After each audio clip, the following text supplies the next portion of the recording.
BNN Aceh musnahkan 3,5 hektar ladang ganja yang terletak di kawasan Gunung Seulawah, Lanteuba Aceh Besar. Woi. Pemusnahan barang haram tersebut dilakukan dengan cara dicabut dan dibakar di lokasi penemuan.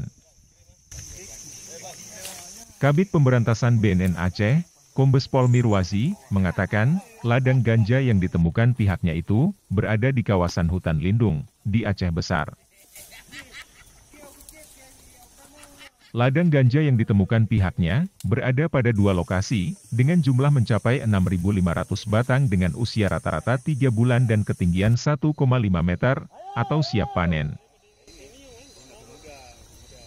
Untuk mencapai lokasi ladang ganja itu sangat sulit, sebab dibutuhkan waktu 6 jam perjalanan dengan jalan kaki.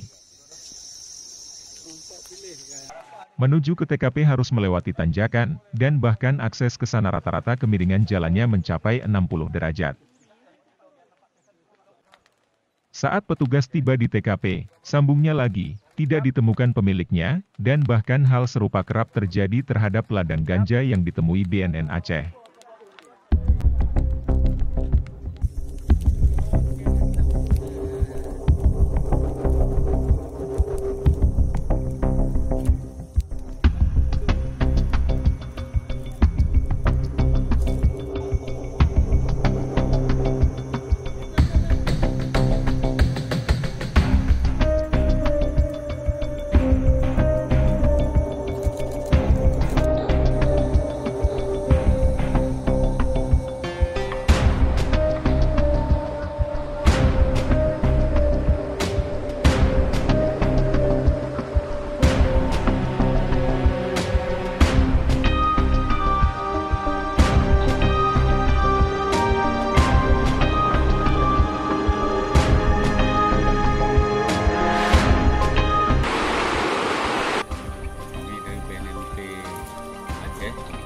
Dibantu oleh TNI dan Polres Aceh Besar musnahkan ladang ganja lebih kurang 3,5 hektar dengan jumlah batang 6.500 batang di Desa Pulau, Kecamatan Selimun, Kabupaten Aceh Besar.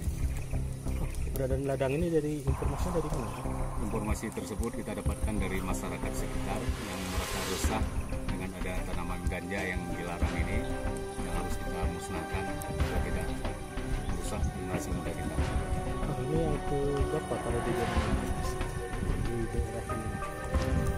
Kalau di BNN lebih kurang